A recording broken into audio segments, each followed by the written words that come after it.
একটা জিনিস হলো, অনেকে বলেছেন যে এরকম শর্ট টাইমে বা এরকম একটা টাইমে বিপিএল আয়োজন করার কি দরকার ছিল। তো অবশ্যই এরকম শর্ট টাইমে বিপিএল আয়োজন করার দরকার ছিল না, কিন্তু বিপিএল এর মতো এরকম একটা টুর্নামেন্ট আসলে আমাদের দরকার, যেটা হচ্ছে সামনে আমাদের ওয়ার্ল্ড কাপ। সো ওয়ার্ল্ড কাপের আগে আমাদের আসলে আর কোনো টি-20 সিরিজ বা টি-20 ওরকম খেলা নেই। তো ওয়ার্ল্ড কাপের আগে যদি আমরা টি-20 তে ভালো পারফর্ম করতে চাই এবং টি-20 কয়েকটা ভালো প্লেয়ার বের করে নিয়ে আসতে চাই, সো আমাদের এরকম একটা টুর্নামেন্ট আয়োজন করা খুব জরুরি দরকার ছিল, যেখান থেকে আমরা এক দুইজনকে প্লেয়ারকে চুজ করতে পারবো, যে টপ পারফর্মারকে আমরা টিমে নিতে পারবো, তারা যে ওয়ার্ল্ড কাপে ভালো পারফর্ম করবে। সো আলটিমেটলি সেজন্য আমি বলবো বিপিএল এর মতো এরকম একটা টুর্নামেন্ট আয়োজন করা দরকার ছিল, যেখানে ইন্টারন্যাশনাল প্লেয়ারদের সাথে ফাইট করে তারপর আপনার যারা দেশি প্লেয়ার বা লোকাল প্লেয়ার তারা পারফর্ম করবে, ভালো পারফর্ম করে তাদের সাথে ফাইট করে তারা যাতে ন্যাশনাল টিমে চান্স পায়, এবং এই বিপিএলকে যাতে নির্বাচকরা কনসিডার করে এবং বিপিএলে যারা পারফর্ম করে তারা যাতে ওয়ার্ল্ড কাপের টিমে প্রায়োরিটি পায়।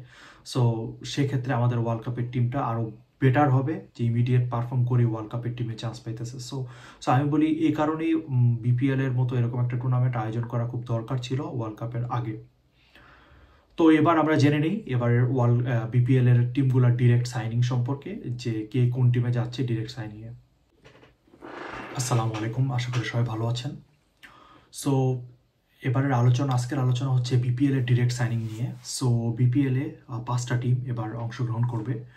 তো কিরকম হবে এবারের বিপিএল সেটা নিয়ে আমরা আলোচনা করার আগে জেনে নেই আসলে ডিরেক্ট সাইনিংয়ে এই 5টা টিম কাকে কাকে সাইন করিয়েছে।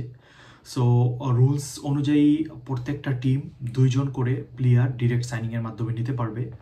সো শুরুতে আসি ঢাকা ক্যাপিটালস আপনার সাইফ হাসান এবং তাসকিন আহমেদকে তারা ডিরেক্ট সাইনিংয়ে নিয়েছে। তারপর রংপুর রাইডার্সে আসি, রংপুর রাইডার্স নুরুল হাসান সোহান, তাদের ক্যাপ্টেন ছিল যে নুরুল হাসান সোহান এবং মুস্তাফিজুর রহমানকে তারা ডিরেক্ট সাইনিংয়ে নিয়েছে। এবার আসি আপনার Chittagong team, Chittagong Royals. So Chittagong রয়্যালসে এবার ডিরেক্ট সাইনিংয়ে যাচ্ছে তানভীর ইসলাম এবং মাহিদি হাসান বাংলাদেশের যেই ন্যাশনাল টিমের বলার, টি-20 বলার মাহিদি হাসান এবং তানভীর ইসলাম। সো চিটাগাং আসলে 2জন স্পিনারকে নিয়েছে শুরুতেই। তো এবার আসি আমরা সিলেট টাইটান্সে এবার জয়েন করতেছে নাসুম, তাদের হোম বয় নাসুম এবং মেহেদি হাসান মিরাজ। সো এই 2জনকে ডিরেক্ট সাইনিংয়ে নিয়েছে সিলেট টাইটান্স। বাকি রইল শুধু রাজশাহী ওয়ারিয়র্স। তারা বেছে নিয়েছে তানজিদ হাসান তামিমকে এবং বাংলাদেশের টেস্ট ক্যাপ্টেন নাজমুল হোসেন শান্ত। সো তারাই শান্তকে আসলে ক্যাপ্টেন করার ঘোষণাও দিয়ে দিয়েছে অলরেডি রাজশাহী ওয়ারিয়র্স।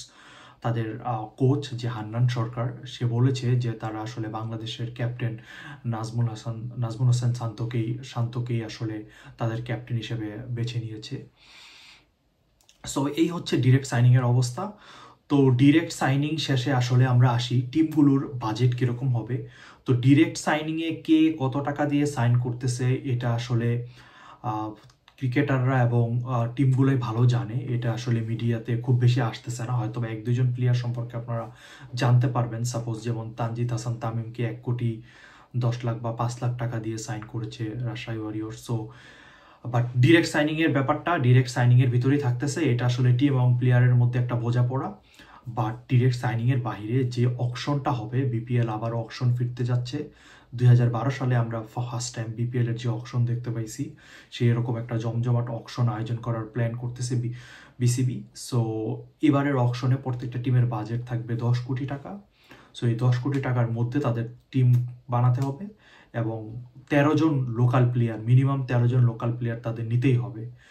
সো এটা হচ্ছে ম্যান্ডেটরি রুলস। সো আশা করি টিমগুলো ভালো দেশি প্লেয়ার নিয়ে একটা প্রতিদ্বন্দ্বিতামূলক টিম গঠন করবে। তো টিম নিয়ে যেহেতু বলতেছি, সেখানে বলি 5টা টিমের কিন্তু যখন টিম কমে যায় তখন আলটিমেটলি ম্যাচও কমে যাবে।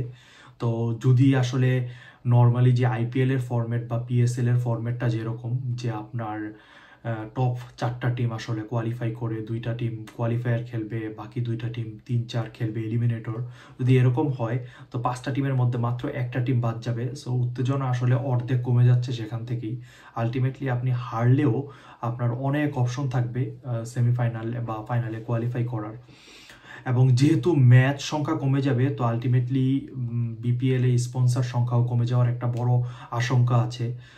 ম্যাচ সংখ্যা কমে গেলে সাপোজ আপনার স্পন্সরদের যে ভিউ টাইম বা স্পন্সরদের যে প্রচারের একটা ব্যাপার, সেই জিনিসটাও কমে যাবে। তো এইটা একটা অন্যতম কারণ হতে পারে এবারের বিপিএল জমজমাট না হওয়ার। আর